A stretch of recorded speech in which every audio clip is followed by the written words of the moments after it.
Our love was built of glass, not the fragile, easily shattered kind, but the kind architects use. Tempered, clear, designed to let in all the light. After the shadows of my past, after a childhood of hushed arguments and conditional affection, Leo's love felt like standing in a sunbeam. It was transparent. It was everywhere. It was, I believed, structurally sound. We met in the most mundane of places, a crowded indie bookstore during a midnight release for an obscure fantasy series.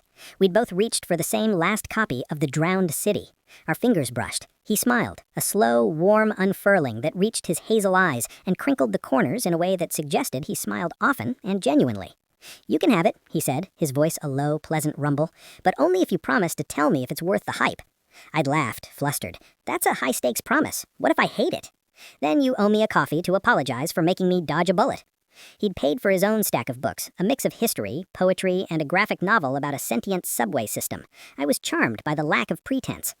That coffee turned into dinner, which turned into a walk along the river, which turned into a conversation that lasted until sunrise. Leo was an architectural historian, working for a nonprofit dedicated to preserving the city's Art Deco landmarks. He was passionate, funny, self-deprecating. He listened with his whole body, leaning in, his eyes never leaving my face. He made me feel like the most fascinating discovery he'd ever made. I was a botanical illustrator, painting detailed, scientifically accurate renderings of rare plants for university presses and conservation groups. My world was one of quiet observation, of capturing minute, perfect details. Leo called it bearing witness to silent, beautiful lives. He saw the art in my precision.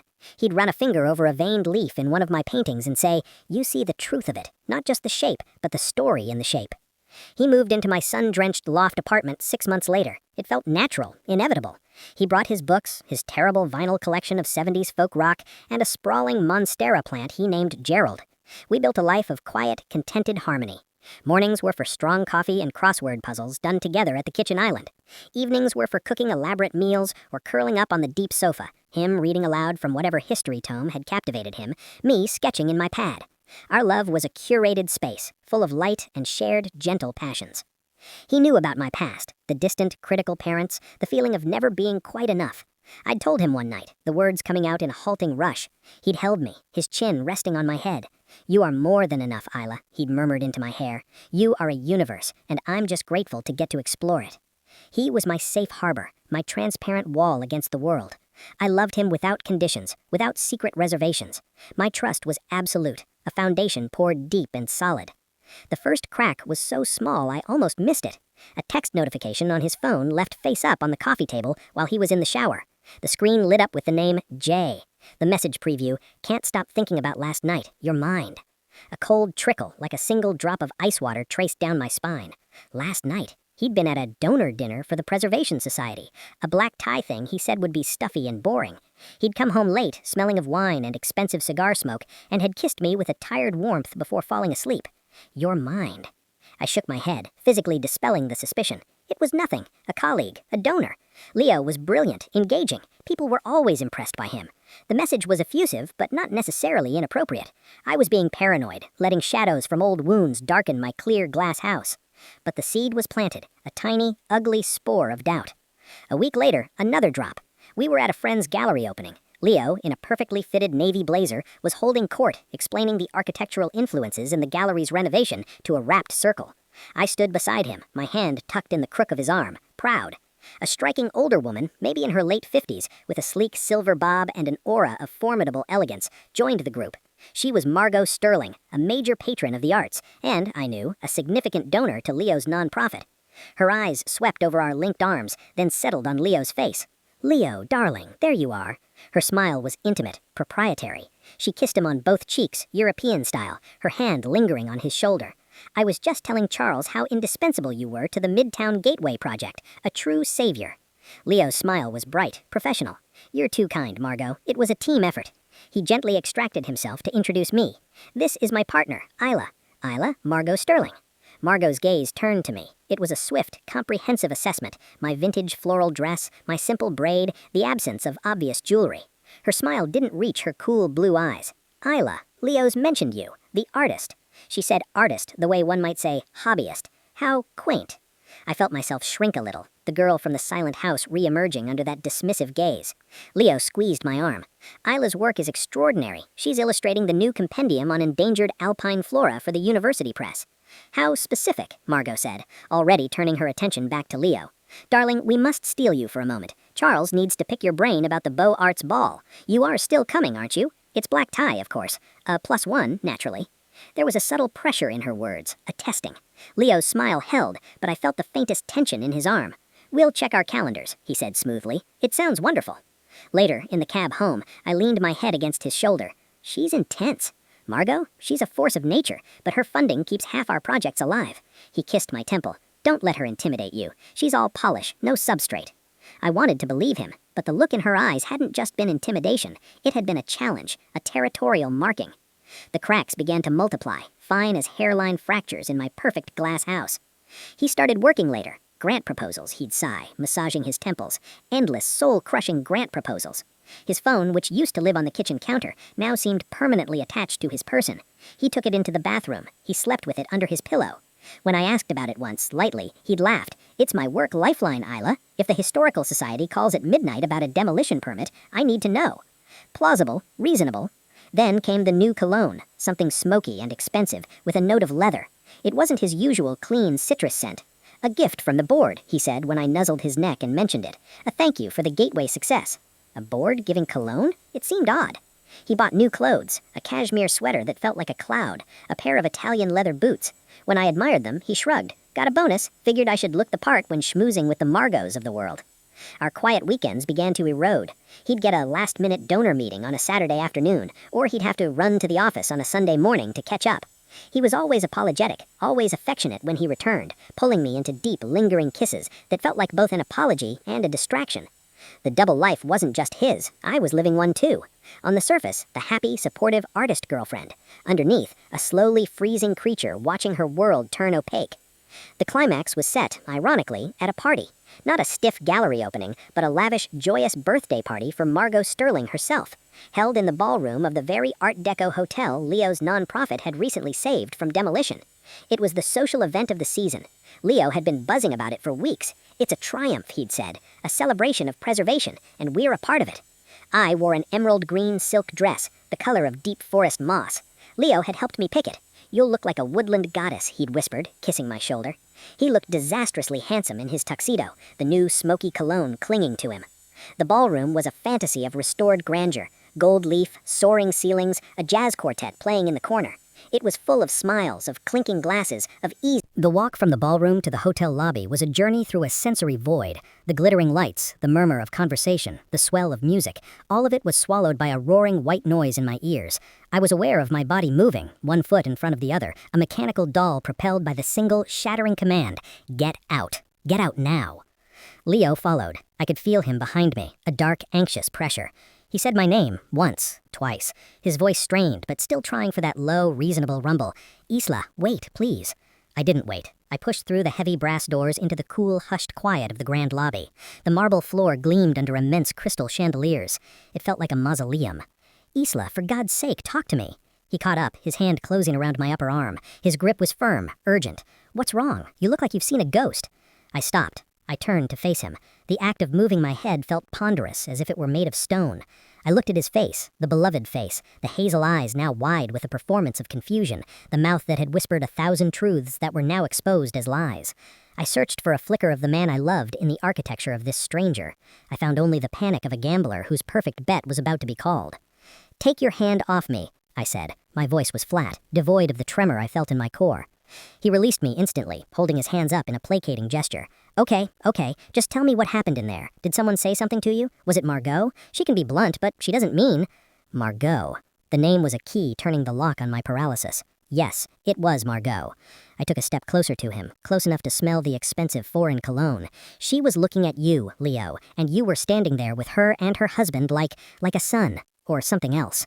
His face cycled through emotions, confusion, dawning understanding, then a swift, convincing mask of wounded indignation. Isla, no, God, no. You think, Jesus. He ran a hand through his perfectly styled hair. Is that what this is? You're jealous of Margot? She's a donor, a powerful, older woman who relies on my expertise. What you saw was professional gratitude, maybe a little maternal fondness, but for you to think it wasn't maternal. The words were chips of ice. And it wasn't just a look. It's the cologne she bought you, the clothes, the late nights at donor dinners, the texts from Jay. I saw him flinch at the initial. It's you sleeping with your phone under your pillow. It's you pulling away from me for months and telling me I'm the one who's distant. The mask slipped. For a terrifying second, raw, cornered fear stared back at me. Then the architect reasserted control. His shoulders slumped, not in defeat, but in the posture of a man burdened by a tragic misunderstanding. Isla, the cologne was from the board. The clothes. I've been working so hard, I wanted to treat myself.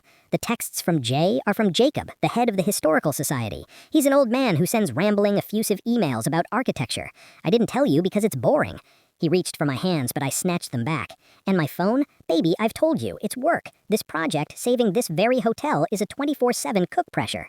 I'm sorry if I've been distracted. I'm sorry if I haven't made you feel secure. But to leap to this? To think I would be with her? He shook his head, his eyes glistening with what looked like genuine pained tears.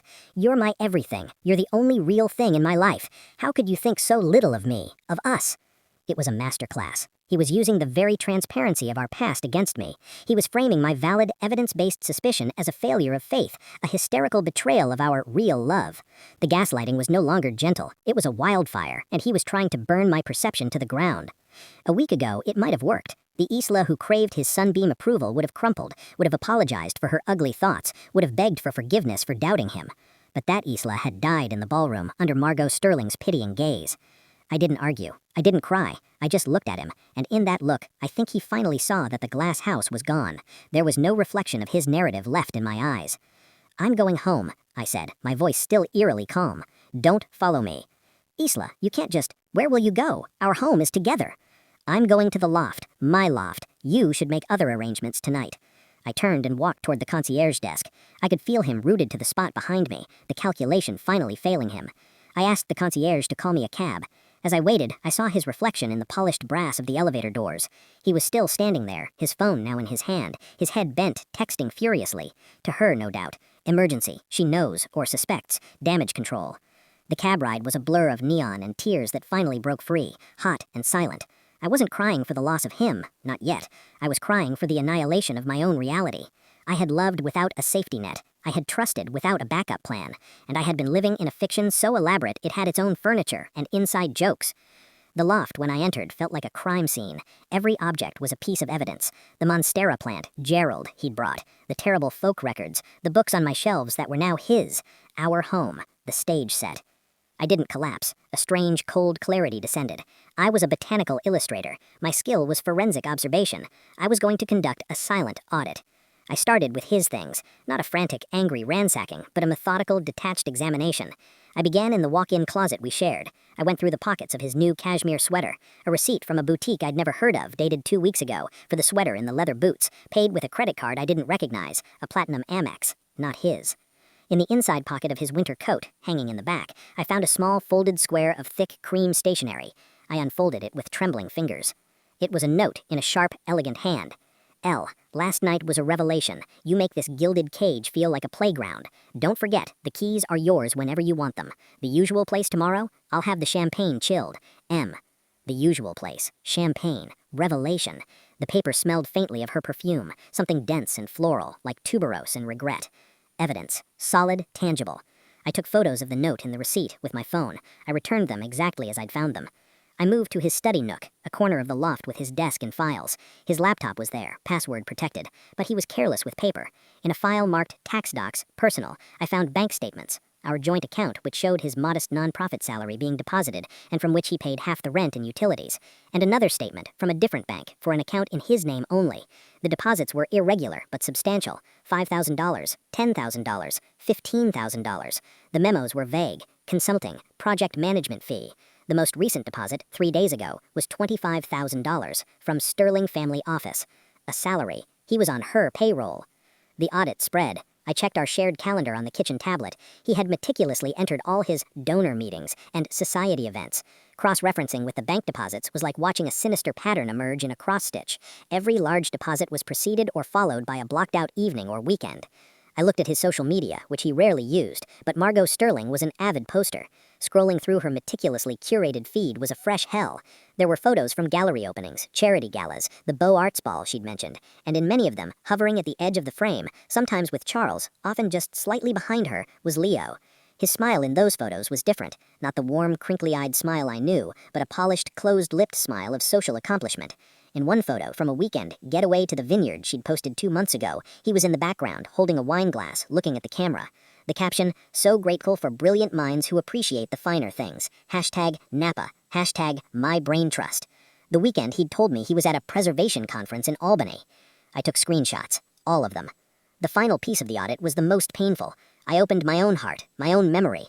I re-examined the last 6 months with my new grim lens. The weekend he'd been too tired for intimacy, rolling away from me in bed. The way he'd sometimes look at me with a strange, detached fondness, as if I were a beloved painting on a wall he was thinking of replacing. Sasha arrived with the force of a tactical unit, a large leather satchel, 2 extra-large coffees, and an expression that it made opposing counsel weep. She took one look at my face, pale, tear-streaked, but unnervingly still, and pulled me into a hug that smelled of lavender detergent and uncompromising support. "Okay," she said, releasing me and setting the coffees on the kitchen island. "Start from the beginning. Don't leave out a single detail. Think of me as your hostile witness." For the next hour, I talked. I showed her the photos of the note, the bank statements, the social media screenshots. I laid out the timeline, the changed behavior, the gaslighting. I recited Margot Sterling's pitying gaze verbatim. Sasha listened, her sharp eyes missing nothing, occasionally jotting notes on a legal pad in a furious shorthand. When I finished, she let out a long, low whistle. "Jesus, Isla, this isn't a messy affair. This is a goddamn merger. He's not just sleeping with her, he's on her payroll. He's leveraging your relationship as a beard while he climbs the social ladder into her bed and bank account." She tapped the note. "This is gold. The usual place, gilded cage. It's practically a signed confession with a bow on it." What do I do? My voice was small in the vast, morning-lit space of the loft that now felt like a contaminated zone. "Okay," she said, leaning forward. "This isn't about getting answers or closure. He's a sociopath with a good smile. Closure is a fairy tale. This is about strategic withdrawal with maximum security and minimal damage. Your goal is to become a ghost in his machine so fast he gets whiplash." She pulled out her laptop. "First, the loft. It's yours, pre-Leo." I nodded. "My lease. He's a co-occupant, but not on the lease." "Perfect. That gives you legal standing. We're changing the locks today. I'll call my guy. He'll be here by noon." Second, finances. Joint accounts? "Just one checking for household bills. He deposits half the rent and utilities. We're draining it right now. You take everything that's yours, your salary deposits, any extra you put in. Leave exactly half of the last month's rent and bills. Then you close it. Send him a certified letter with a spreadsheet breaking it down. No room for argument." Her fingers flew across the keyboard. "Third, communications. You're going to send one text. Only one. Then you block him on everything. Phone, email, socials, Venmo, everything. You are a black hole." "What do I say in the text?" Sasha thought for a moment. "Short, unemotional, irrefutable. Something like, 'Leo, I know about you and Margot Sterling. I have evidence of the affair and the financial payments. Do not contact me again. Your belongings will be packed and available for pickup next week. Further communication will go through my lawyer, Sasha Volkov.' Then you attach the photo of the love note, the gilded cage one. Let that do the talking." The thought of sending that, of making it real and official, made my stomach clench. But I nodded. "Okay." Fourth, his stuff. We're not throwing it out. That could be construed as illegal disposal of property. We're packing it neatly, professionally. We'll hire a task service. They'll box it, label it, and store it in a rented unit for 30 days. We'll send him the key and the unit number via his work email, the one channel we won't block yet. After 30 days, if he hasn't collected it, it's donated. Legally clean. It was so cold, so efficient. It was the opposite of the messy, heartbroken confrontation I'd imagined. It was a corporate takeover of my own life. "What about me?" I asked quietly. "I have to work. I have deadlines. The Alpine Flora Compendium." Sasha's expression softened a fraction. "That's the fifth point. Your head. You're going to call your editor, tell her you have a severe family emergency, a death in the family if you have to, and need a 2-week extension. You're not lying. Something in your life has died." She reached over and squeezed my hand. "Then you're going to get out of this city. Go to your aunt's cabin in the Berkshires. No internet, no phone, just trees and silence. You need to detox from the poison." The plan was a lifeline, a way out of the paralyzing chaos. I clung to it. We worked through the morning with a grim focus. I logged into our joint account and initiated the transfer and closure. Sasha drafted the text message. I stared at the words on her screen, my finger hovering over the send button. This was the point of no return. This was me shattering the last illusion, the one where maybe, just maybe, I had gotten it all terribly wrong. Do it, Sasha said, her voice gentle but firm. He doesn't deserve your hesitation. I pressed send. I attached the photo. Then, following Sasha's instructions, I immediately blocked his number. I felt a dizzying rush of terror and liberation. The reaction was almost instantaneous, but not from Leo. My phone, now only receiving calls from unblocked numbers, rang 10 minutes later. The screen showed private number. Sasha nodded. That'll be him using a landline or a blocked ID. Don't answer. It rang again and again. Then my email notification chimed on my laptop. Sasha leaned over. From Leo Brennan, leo.brennan@preservationleague.org. Subject, Isla, please. Isla, you're not being rational. We need to talk. Whatever you think you saw, whatever you think you have, it's not what it looks like. Margot is a mentor, a friend. This is a catastrophic misunderstanding. Please, just pick up the phone. Let me explain. I love you. You're destroying everything. Classic, Sasha muttered. Darvo. Deny, attack, reverse victim and offender. He's claiming you're the destroyer. She took the laptop. I'll handle this. She typed a brisk one-line reply from my account. All further communication to be directed to Sasha Volkov, Esquire. Her contact information is below. Do not contact this client directly. She hit send, then set up an auto-reply with the same message on my email. The locksmith came and changed the deadbolt in the knob. The sound of the drill was final, definitive. My sanctuary was re-secured, purged of his unearned access. The task service arrived, 2 efficient, unsmiling women with a van. Under Sasha's supervision, they packed his belongings with sterile care. Clothes, books, records, the Monstera plant. They even packed his toothbrush and his fancy shaving cream.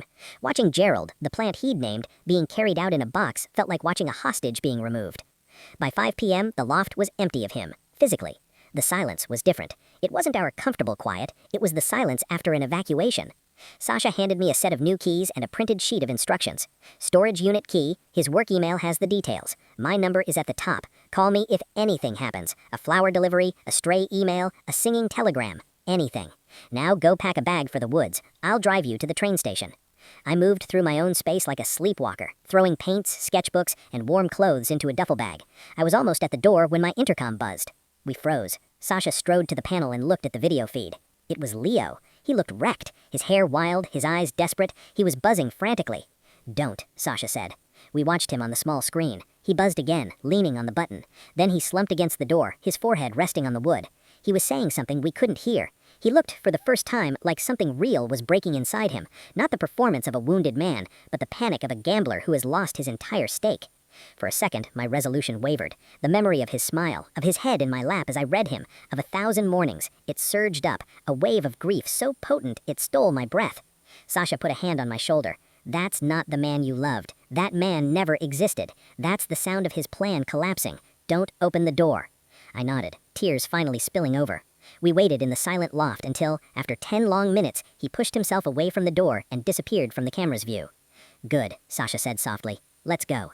The train ride north was a blur of green and gray. The cabin my aunt rarely used was a small cedar-scented box at the edge of a silent pine forest. There was no cell service. The landline was disconnected. The world shrank to the sound of wind in the trees and the occasional cry of a bird. For the first 2 days, I did nothing but sleep and stare at the wall. The shock was a physical weight.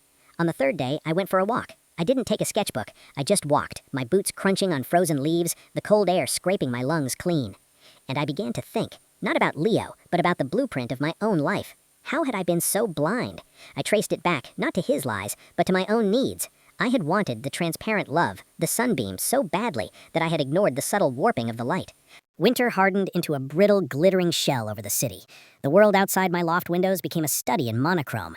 Gray skies, white snow, black tree branches. Inside, I was cultivating color.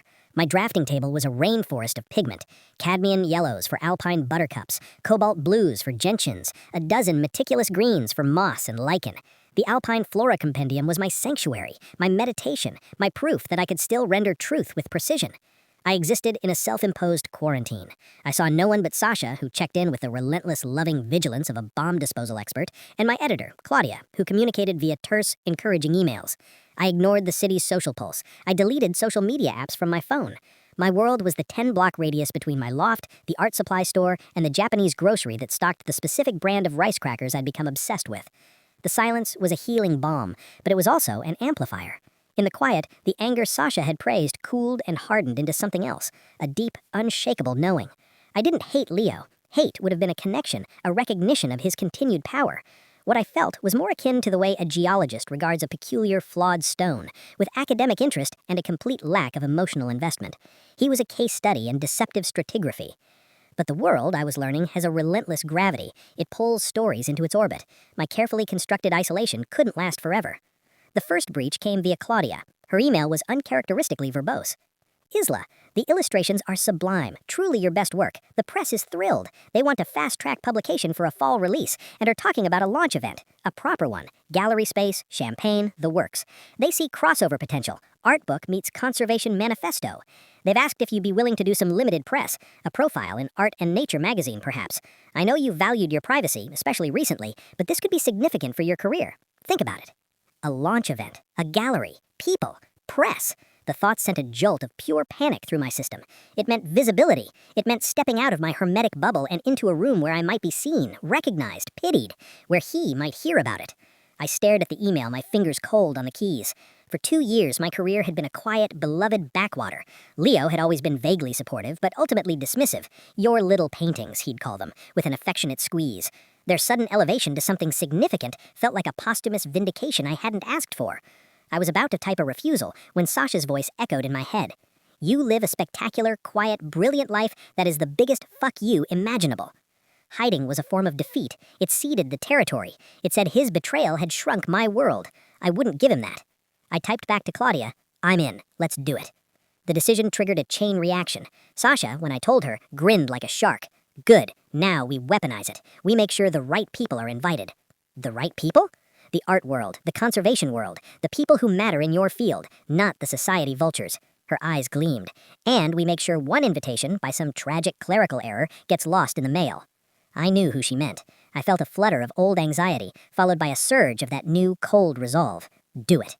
The second breach was more direct. It arrived on a thick ivory cardstock embossed with the crest of the Vanderwill Museum, an invitation to the museum's annual Winter Gala, the most exclusive cultural event of the season. The kind of event Leo had always dreamed of attending, but could only ever access as a +1 to someone like Margot Sterling. My name was on it, not as and guest, but alone, Miss Isla Vance. It was addressed to my loft. How they'd gotten my address I didn't know, but it was a signal. My professional reputation, burnished by the upcoming book, was beginning to open doors that had nothing to do with Leo Brennan. I showed it to Sasha. Is this a trap? Could she be behind it? Sasha examined the card. Doubtful. The Vanderwill board is old, serious money. They wouldn't let Margot Sterling use their gala for petty revenge. This is legit. They see you as an artist on the rise, a fresh face with a compelling niche. She handed it back. You should go. I can't. It's their world. It's a world, and now you have a visa. Go. Wear something stunning. Don't talk to anyone you don't want to. Just be seen. Let the rumor mill do its work. Let him hear that you were there, shining, and he wasn't. The night of the gala, I stood before my full-length mirror in a dress I'd bought for myself, a column of deep, burnished copper silk, stark in its simplicity. It was the color of autumn leaves, of resilience. I wore my mother's simple pearl earrings and no other jewelry. My hair was down, a fall of dark waves. I looked like myself, only sharper, clearer. The woman in the reflection had eyes that knew the price of things. The Vanderwill was a temple of marble and hush. The gala was a spectacle of understated wealth. I moved through the crowd like a botanist moving through an unfamiliar ecosystem, observing, classifying. I saw faces I recognized from magazine profiles, legendary artists now in their dotage, philanthropists whose names are on wings of hospitals. I felt no awe, only a detached curiosity. And then I saw them. They were across the grand hall, a tableau of strained elegance. Margot Sterling in a gown of icy silver beading that looked like chainmail, her face a perfect, smooth mask. Beside her, Charles Sterling, his hand on her elbow, his expression of bored propriety. And a few steps behind, like a slightly tarnished accessory, was Leo. He looked like a photocopy of his former self. His tuxedo was the same, but it hung differently. His smile as he accepted a glass from a passing waiter was a tense, practiced grimace. He was there, but he was utterly peripheral. The golden boy had been demoted to background extra. He hadn't seen me. My heart hammered against my ribs, a frantic, trapped bird. Every instinct screamed to turn, to flee, to vanish back into the shadows. But I didn't. I stood my ground. I took a slow sip of my sparkling water, and I watched. I watched as Margot engaged a museum trustee, her laugh a bright artificial bell. Charles nodded along. Leo hovered, trying to catch the thread of the conversation, to insert a comment. The trustee barely glanced at him. It was brutal. Then, as if sensing a shift in the atmospheric pressure, Leo's gaze swept the room. It passed over me, then snapped back. His body went rigid. The glass in his hand trembled, sending a tiny amber wave of whiskey over the rim. For a long, suspended moment, we looked at each other across the gilded chasm of the room. I saw the shock in his eyes, followed by a rapid, desperate calculation. Then something else, a raw, unvarnished hunger. It wasn't love. It was the hunger of a drowning man seeing a lifeboat he'd once scuttled. He took a step in my direction.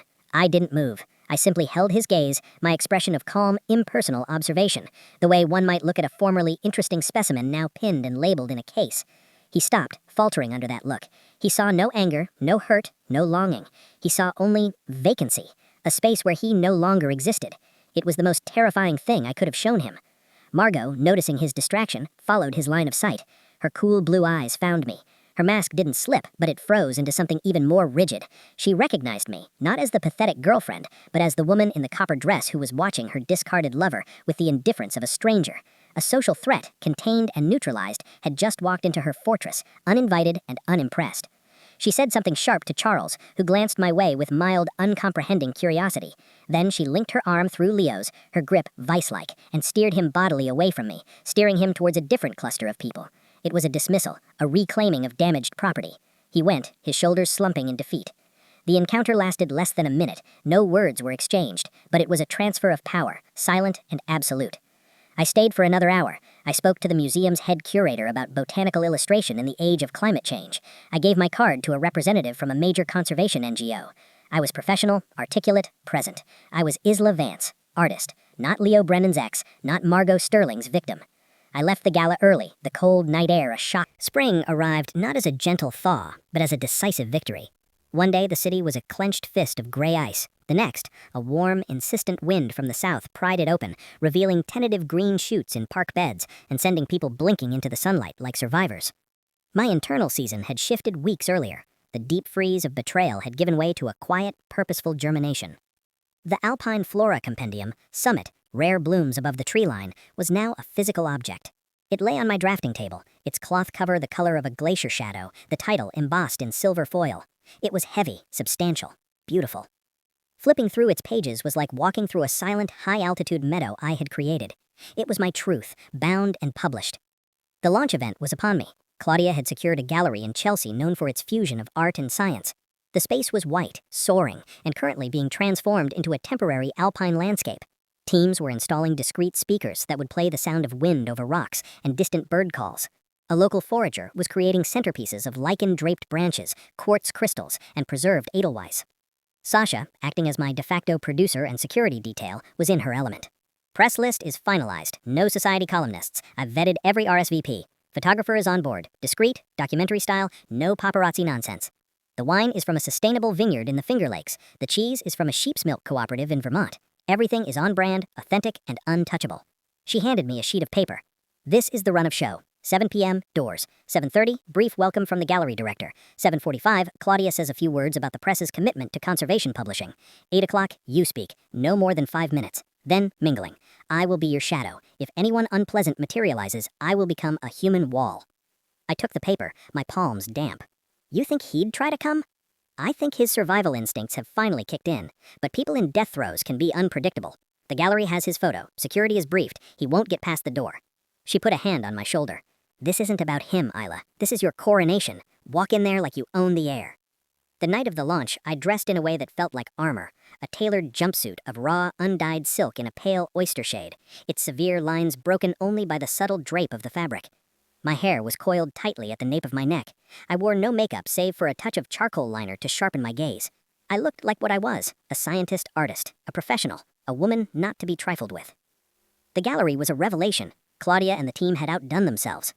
The stark white walls were now hung with massive framed prints of my most detailed illustrations, a butterfly perched on a stamen, a dewdrop caught in a hairy leaf. The ambient sounds were subtle, immersive. The air smelled of damp stone and the faint, honeyed scent of the alpine flower displays. It was not a party, it was an installation, and the star was the work. People arrived, not the glittering socialites of the Vanderbilt Gala, but a different crowd. Botanists in comfortable blazers, curators from natural history museums, environmental journalists, serious art collectors with an ecological bent, fellow illustrators whose hands bore the same pencil calluses as mine. The murmur of conversation was intelligent, focused, excited. I stood near a plinth displaying an open copy of the book, receiving congratulations. My hand was shaken, my shoulder was touched. People said things like, "You've captured the ephemerality and the endurance perfectly," and "This changes the conversation about scientific illustration." The praise was specific, technical, meaningful. It went to my core, not my vanity. I saw Sasha at the periphery, a satisfied sentinel. So far, so clear. Then a shift in the crowd's energy, a subtle parting near the entrance. I looked up, and there was Margot Sterling. She was alone, no Charles, certainly no Leo. She wore a simple but devastatingly expensive column of charcoal gray, her silver bob sleek and sharp. She carried herself with the usual aura of formidable elegance, but it was tempered tonight. The chain-mail confidence was absent. She looked for the first time in my memory like a visitor in a world whose rules she didn't set. She moved through the room with a deliberate pace, not looking at the art, but seeking. Her eyes scanned the faces until they landed on me. A cold jolt, like touching a live wire, shot through me. Sasha from across the room began to move with lethal intent, but I gave a minute shake of my head. Wait. Margot reached me. The chatter around us didn't cease, but it quieted, curiosity humming in the air. We were a tableau, the heiress and the artist, the patron, and, what, the prey that had grown claws? "Miss Vance," she said. Her voice was her familiar cultured alto, but it lacked the usual cutting edge. "Congratulations, the space is remarkable." "Mrs. Sterling," I replied, my tone neutral. "Thank you for coming. I'm surprised to see you here." A faint, wry smile touched her lips. It didn't reach her eyes. "I make it a point to understand shifts in the cultural landscape. Your work is creating a stir in circles I pay attention to." She paused, her gaze flickering to the enormous print of the purple saxifrage behind me. "It's very precise, unforgiving in its detail. It's honest," I said. Honesty, she tasted the word. A rare and dangerous quality. She looked back at me, and for a fleeting second, the mask of social composure slipped entirely. In its place was a weariness so profound it was almost shocking. "He's gone, left the city. The consulting opportunities didn't materialize." I said nothing. I just watched her. This was her confession, her penance. She had come to deliver the news of his final erasure, to confirm my victory. "He was a charming investment," she continued, her voice dropping, almost to herself. "A beautiful, promising asset. But assets can depreciate, and they can become toxic liabilities." Her eyes met mine, and in them I saw not pity, but a kind of grim professional respect. "You handled your divestment with impressive efficiency. I underestimated you." It was as close to an apology as a woman like Margot Sterling would ever give. She wasn't sorry for what she'd done. She was acknowledging a miscalculation in a transaction. "I didn't handle it. I survived it. There's a difference." She inclined her head, a nod of concession. "Indeed." She looked around once more, at the thriving, intellectual crowd, at the evidence of a life and career built on substance, not subsidy. "This is a better fit for you. It has integrity, a quality he could mimic but never truly understand." She didn't say goodbye. She simply turned and walked back through the crowd, which seemed to absorb her without a ripple. Her presence was an anomaly, a ghost from a former life passing through to acknowledge its own dissolution. Sasha was at my side in an instant. "What was that? A surrender?" "An audit," I murmured, watching the door close behind Margot's retreating back. She came to verify the total loss. The rest of the evening passed in a bright, successful haze. I gave my speech, my voice steady, talking about the urgent beauty of fragile ecosystems and the role of art in bearing witness. I signed books. I connected with a researcher who wanted to collaborate on a project about Arctic pollination. It was past 10 when the crowd began to thin. Sasha was helping Claudia bundle up leftover books. I stepped outside the gallery for a moment, needing to feel the cool night air on my face, to taste the success without the noise. The Chelsea street was quiet. Then, from the shadow of a doorway across the street, a figure emerged. Leo. He looked like a sketch of his former self, blurred and smudged. His coat was shabby. He had a week's worth of beard on his hollowed cheeks. But his eyes, fixed on me, burned with a desperate, focused intensity. My body went on alert, but I didn't flee. I stood on the top step of the gallery, the light from the doors pooling around me, and waited. He crossed the street, stopping at the curb below me. The physical distance between us, me above, him below, felt symbolic. "Isla," his voice was ragged. You look..." He couldn't finish. He just stared, drinking in the sight of me and my triumph, a sight he had no part in.